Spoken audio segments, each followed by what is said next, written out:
Halo, Assalamualaikum warahmatullahi wabarakatuh. Teman-teman mahasiswa yang baik, hari ini kita bertemu kembali dalam mata kuliah Sosiologi Komunikasi Massa, masih secara online. Hari ini kita akan membahas tentang perubahan sosial dan budaya dalam komunikasi massa.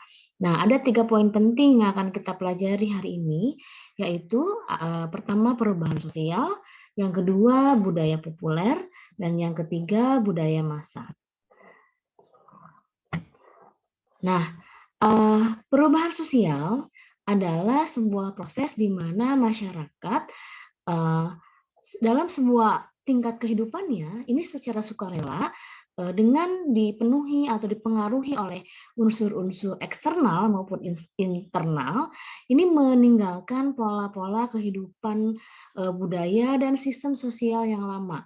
Kemudian ia menyesuaikan diri dengan pola kehidupan, budaya, dan sistem sosial yang baru.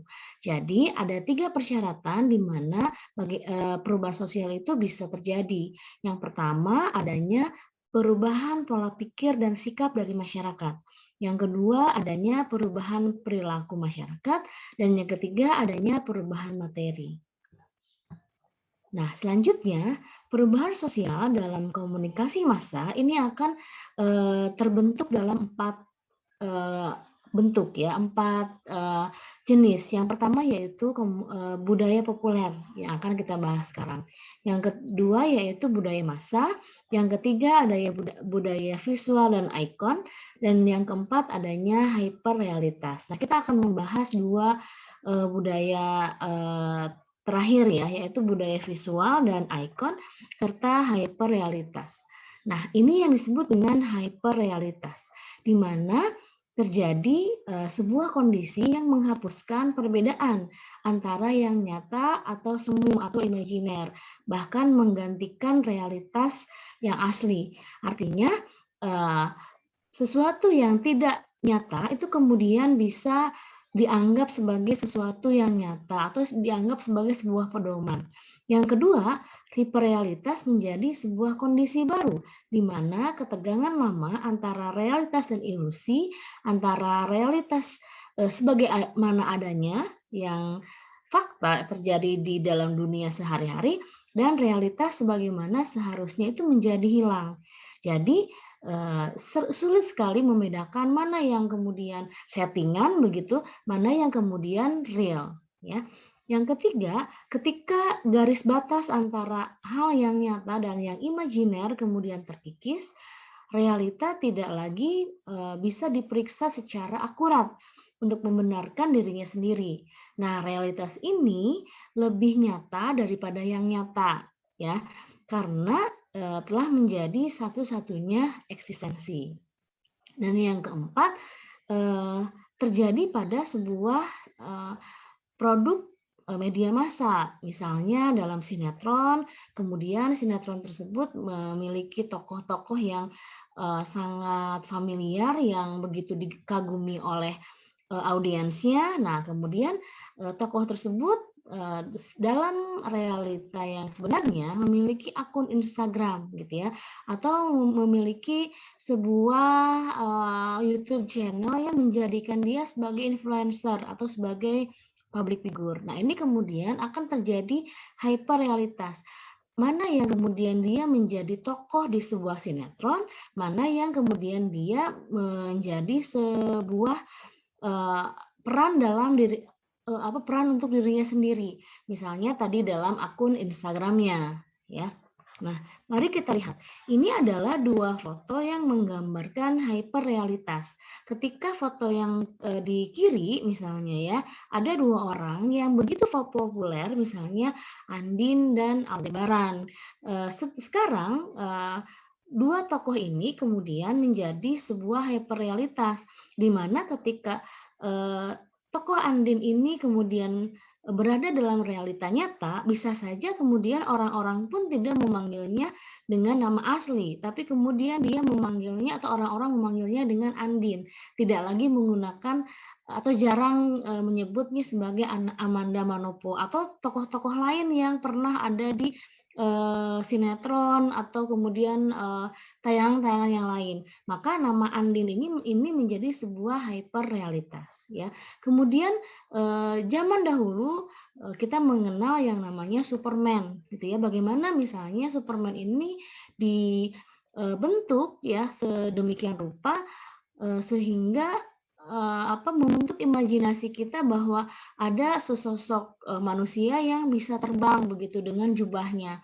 Bahkan pada saat itu sempat muncul realitas yang unik begitu. Bagaimana misalnya anak-anak karena sangat mengagumi Superman, kemudian mencoba untuk membuat jubah dari sarung ayahnya misalnya ya, untuk kemudian diikatkan seperti Superman ini, kemudian naik dia ke pilar atau ke tempat yang lebih tinggi, terus kemudian dia melompat dengan harapan dia akan menjadi seperti Superman. Padahal tidak seperti itu. Kenapa? Pada akhirnya dia akan jatuh, ya, tidak terbang seperti Superman itu. Nah, itu yang disebut dengan hyperrealitas. Nah, kemudian ada juga bentuk dari perubahan sosial karena adanya media massa adalah adanya budaya visual dan budaya ikon. Nih, seperti sekarang, banyak misalnya kita melihat orang tidak begitu suka membaca seperti pada zaman modern. Anda tahu sendiri misalnya sekarang bagaimana keberadaan surat kabar itu mungkin sangat sangat terpuruk gitu dibandingkan dengan adanya YouTube ya yang audiovisual atau kemudian adanya televisi, adanya Instagram yang kemudian punya kekuatan di foto misalnya ya. Nah, ini yang disebut dengan budaya disruptif atau budaya yang miskin gitu ya dengan kata-kata karena mereka lebih suka dengan melihat gambar ya. Nah, pada zaman sekarang ini orang lebih suka melihat gambar. Itulah sebabnya industri film ya, animasi dan komik misalnya ya sangat berkembang pada zaman sekarang ini. Kemudian muncul juga banyak ikon personal, misalnya memberikan nama pribadi pada institusi seperti institusi UNPI juga ya menggunakan namanya YMT Yayasan Pendidikan Yuyun Muslim Taher, di mana Yuyun Muslim Tahir ini adalah ibu ya ketua pembina begitu Yayasan UNPI. Itu juga menggunakan nama personal yang sangat terkenal gitu ya, sangat mengena ketika disematkan pada sebuah institusi pendidikan.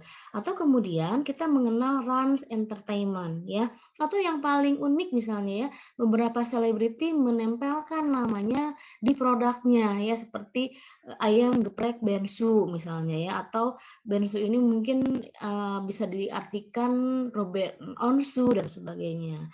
Nah, ini bukti adanya banyak sekali ikon personal, termasuk ada misalnya Universitas Bakri, di mana Bakri ini adalah seorang manusia begitu ya, yang menjadi sebuah sosok manusia yang patut diteladani. Makanya kemudian diberikan namanya menjadi Universitas Bakri. Pastinya ini milik keluarga Bakri itu sendiri kan. Nah, ini kemudian yang akan kita bahas yaitu tentang definisi budaya populer ya. Budaya populer ini mengacu pada kepercayaan ya, praktek-praktek dan objek yang menyatu dalam kesatuan hidup masyarakat. Hal ini termasuk kepercayaan adat, kemudian praktek-praktek dan objek yang diproduksi dari pusat-pusat komersial dan politik. Nah, ini dalam Mukherjee tahun 2011 ya. Nah, budaya populer dihasilkan melalui teknik-teknik industrial produksi massa dan dipasarkan untuk mendapat keuntungan ya kepada halayak konsumen massa. Jadi budaya populer juga pada akhirnya bertujuan untuk mendapatkan profit ya berupa keuntungan secara finansial. Ya. Nah, dalam budaya populer ini terdapat beberapa karakteristik. Nah, karakteristik pertama, budaya populer ini adalah budaya yang sangat relatif atau relativisme, di mana kemarin kita belajar tentang budaya tinggi misalnya ya, atau budaya rendah, atau budaya konteks tinggi dan budaya konteks rendah. Nah, ini tidak jelas misalnya, budaya populer ini adanya di budaya konteks tinggi kah atau budaya konteks rendah kah, ya. Nah, kenapa? Karena di sini di dalam budaya populer ini tidak ada standar yang baku begitu ya dalam bidang seni dan moralitas. Jadi seperti semuanya apa ya, terkesan egaliter, sama, tapi sebenarnya itu bukan egaliter, tapi relativisme, ya. Kemudian yang kedua, karakteristik dari budaya populer adalah, di mana adanya sesuatu yang mendorong orang-orang untuk malas gitu ya, berpikir kritis dan cenderung, pragmatis, hanya mengambil manfaat seketika saja gitu, sebagai akibat dari dampak budaya hiburan yang ditawarkannya. Jadi, makanya jangan heran ketika budaya populer ini sifatnya hanya sementara. Jadi akan digantikan dengan budaya populer yang lain. Nah, yang ketiga, karakteristik dari budaya populer juga adalah sekularisme, yaitu mendorong penyebarluasan, eee, hal yang berhubungan dengan agama itu tidak lagi perlu diperhitungkan gitu. Yang diperhatikan adalah bagaimana kita bisa mendapatkan halayak sebanyak-banyaknya, mendapatkan follower sebanyak-banyaknya gitu ya, tanpa kemudian memperhatikan, ajaran agama yang dianutnya ya. Dan yang keempat adanya hedonisme. Nah, ciri hedonisme ini yang paling, melekat gitu ya dalam budaya, populer, di mana lebih berfokus pada emosi dan, pemuasan, apa ya, afektifnya dibandingkan dengan kognitifnya, dibandingkan dengan inteleknya. Jadi dalam hedonisme ini tujuan hidupnya adalah untuk bersenang-senang ya, untuk menikmati hidup. Jadi dia tidak mau berpikir keras gitu ya, dia hanya apa namanya, senang untuk, menikmati hidup gitu ya dan sebagainya.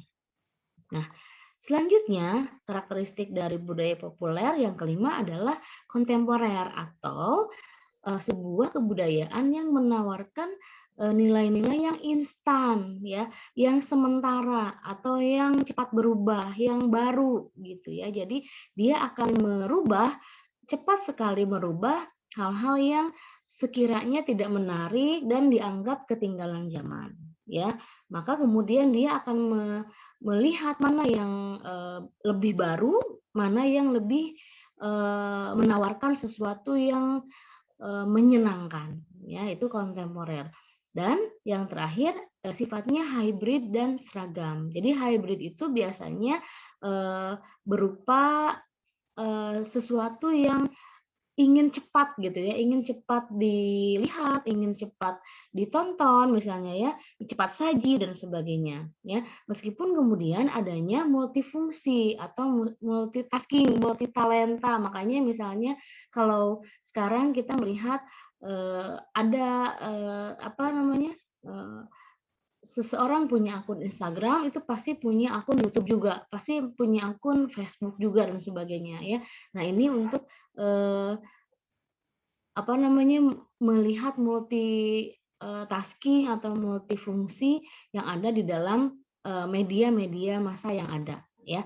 Dan yang selanjutnya adalah adanya keseragaman selera, makanya ada yang disebut dengan viral, gitu ya. Jadi viral itu adalah bagaimana kita diarahkan pada sesuatu yang sama, ya, yang mainstream, gitu ya. Nah, itu adalah karakteristik dari budaya populer. Nah, ini adalah contoh dari beberapa budaya populer di Indonesia, seperti adanya budaya, eee K-pop ya, bagaimana misalnya anak-anak muda sangat menggandrungi budaya Korea di Indonesia, baik itu dari segi seni, kuliner, misalnya ya, fashion, bahkan bahasa, itu kemudian menjadi sesuatu yang populer di Indonesia. Terus yang kedua adanya, shopping online. Dulu mungkin sebelum tahun 2018 gitu ya, itu mungkin belum familiar seperti sekarang yang namanya shopping online gitu ya.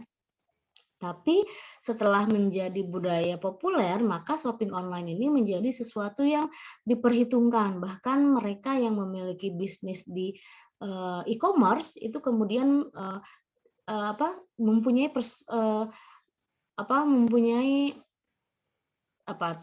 sesuatu yang akan mendapatkan hasil yang maksimal, yang besar gitu ya. Kalau misalkan kita punya toko misalnya di Tokopedia atau di Shopee gitu ya dan sebagainya. Tapi ini juga berhubungan dengan konsumerisme misalnya karena sangat mudahnya shopping online mungkin orang menjadi addicted gitu ya, sangat kecanduan untuk belanja. Bahkan tidak hanya belanja yang dibutuhkan, bahkan belanja-belanja yang hanya memuaskan keinginan saja, itu juga menjadi sebuah masalah dalam pembelanjaan online. Makanya kemudian muncullah pinjaman online untuk kemudian menghadapi keinginan untuk shopping ya. Makanya minjam atau berhutang kepada orang lain misalnya untuk memenuhi keinginannya untuk shopping online. Nah, itu salah satu dari bentuk budaya populer. Dan yang ketiga itu fenomena TikTok ya, YouTubers dan Telegram. Ini sampai saat ini pun masih menjadi budaya populer. Kemudian ada beberapa minuman, makanan yang diangkat begitu ya, seperti minuman yang sangat sangat populer ya, misalnya seperti boba atau ayam geprek ya dan sebagainya. Nah, kemudian juga termasuk influencer. Nah, itu juga disebutnya budaya populer ya, bagaimana misalnya influencer ini menjadi fenomena yang sangat berpengaruh gitu dalam kehidupan masyarakat, terutama kehidupan anak-anak muda. Nah, selanjutnya kita akan belajar tentang budaya massa. Budaya massa ini adalah budaya yang terbentuk dari tuntutan industri kepada kreator atau pekerja media massa untuk menghasilkan karya yang banyak gitu ya dalam tempo yang singkat. Nah, budaya massa juga adalah budaya yang latah, menyulap atau meniru segala sesuatu yang sedang naik daun atau laris sehingga media mendapatkan keuntungan sebesar-besarnya. Artinya budaya massa ini bisa jadi atau merupakan budaya populer yang diangkat ke media massa. Nah, kemudian di dalam media massa ini dibentuk sebuah ekosistem, dibentuk sebuah tim begitu ya, manajemen yang memproduksi sebuah program ya yang dianggapnya menjadi sebuah program yang disukai atau program yang viral. Nah, biasanya owner gitu ya atau produser meminta kreator atau pekerja media massa ini untuk memproduksi secara cepat. Kenapa secara cepat atau singkat? Karena untuk menjaga ketika ditayangkan di televisi atau di media YouTube misalnya ya atau di Instagram dan sebagainya ini popularitasnya masih tinggi. Khawatir kalau kemudian diproduksi dalam waktu yang lama, ketika tayang itu kemudian sudah tidak populer lagi. Nah ya, itu kemudian bagaimana di sini yang namanya pekerja media itu sangat bekerja keras gitu untuk menghasilkan karya untuk cerminan dari budaya massa ya, termasuk juga budaya latah misalnya sekarang ini di televisi misalnya yang paling sering diikuti itu adalah sinetron-sinetron gitu ya, atau misalnya sebelumnya pernah ada sebuah masa di mana pencarian bakat gitu ya, ajang pencarian bakat itu hampir di semua stasiun televisi ada. Nah, itu disebutnya budaya latah. Jadi misalnya ketika satu stasiun televisi menayangkan sebuah program pencarian bakat dan sukses misalnya ya, itu kemudian diikuti oleh semua stasiun televisi yang ada. Misalnya kalau RCTI mulainya dengan Indonesian Idol, kemudian diikuti oleh Indosiar menyelenggarakan kontes bintang dangdut misalnya, Kompas TV menayangkan stand up komedi dan sebagainya. Ya, itu adalah budaya latah. Atau pernah juga sebelumnya, pada waktu sedang budaya populernya itu adalah, orang senang dengan apa ya, dunia gaib misalnya ya. Dulu itu ada yang namanya, program Dunia Lain, itu sampai semua, televisi itu juga menayangkan hal yang sama, meskipun misalnya dengan format yang sedikit berbeda atau dengan nama yang berbeda. Ya, nah itu adalah budaya latah ya.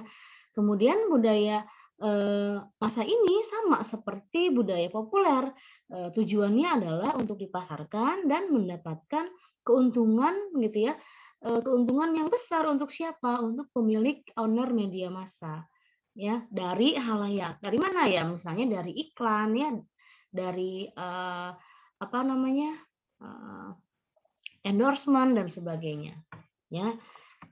Nah, tujuan, budaya massa ini, eee, berbicara tentang komoditas. Yang namanya komoditas berarti apa namanya, barang yang bisa dijual gitu ya. Sehingga hal ini terkait dengan industri yang tujuannya untuk dibeli itu dan menghasilkan keuntungan bagi pemilik modal. Nah, budaya massa erat kaitannya dengan industri budaya yang konsekuensinya adalah budaya hanya dipandang sebagai usaha untuk menghasilkan keuntungan dari masyarakat, ya. Nah, ini adalah tujuan budaya massa. Kemudian yang ingin kita sampaikan juga dalam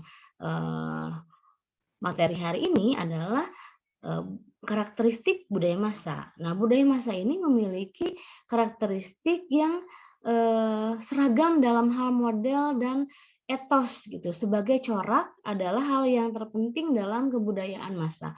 Jadi budaya massa ini dibentuk melalui media yang menjadikan masyarakat menjadi pasif. Nah, akibat terlalu bergantung pada industri media. Ya, kemudian media massa ini diciptakan hanya semata-mata untuk, pasar tadi ya, sebagai komoditas untuk, mendapatkan keuntungan secara finansial.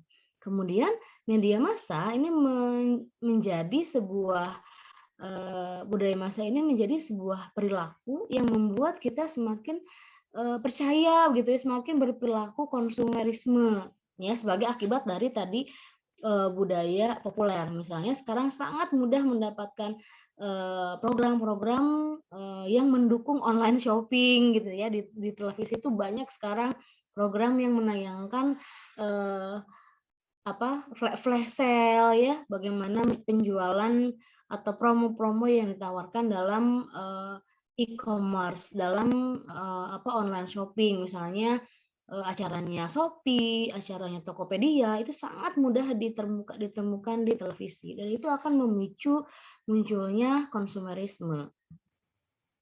Nah, ini adalah, contoh dari budaya, massa ya. Yang pertama adanya reality show ya, reality show itu misalnya tadi, seperti apa, adanya, apa, acara-acara yang apa ya, gaib misalnya ya, suka dengan hal-hal yang, tidak nampak, nah itu kemudian dibuat reality show-nya. Atau mungkin, apa ya, sekarang itu misalnya di televisi, sedang banyak ini, apa namanya, seperti ensiklopedia gitu ya, misalnya membuat, atau menganalisa 7 kejadian penting misalnya dalam bidang tertentu. Nah, itu biasanya ada di apa ya, Anda tahu sendirilah, judul-judul programnya ya. Itu banyak. Jadi misalnya kita membuat rank, kejadian paling unik misalnya atau makanan paling mahal. Nah, itu, bagian dari, budaya massa. Kemudian juga yang contoh dari budaya masa ini adalah kesenian tradisional yang dikemas modern dan ditayangkan di televisi. Kalau beberapa tahun sebelumnya kita sempat, mengenal yang namanya opera Panjava. Opera Panjava ini adalah bentuk dari kesenian wayang orang sebenarnya, tapi kemudian ditarik ke, televisi. Atau mungkin Anda pernah dengar Sri Mulat. Nah, Sri Mulat ini sebenarnya sebuah kelompok, kesenian ya, yang pada awalnya itu, berperan atau berakting di gedung-gedung kesenian secara live, secara off air gitu. Tapi kemudian diadopsi oleh stasiun televisi itu kemudian menjadi opera Van Java ya. Nah, tadi seperti program pencarian bakat di televisi atau ramalan bintang ya, program TikTokan atau fenomena endorsement ya di Instagram. Ini juga bagian dari contoh budaya massa. Nah, itu yang bisa saya sampaikan hari ini. Saya ucapkan terima kasih Anda sudah menyimak materi ini. Jangan lupa ada latihan yang harus Anda kerjakan dalam sesi Edmodo. Jangan lupa terus belajar ya. Demikian, terima kasih. Wassalamualaikum warahmatullahi wabarakatuh.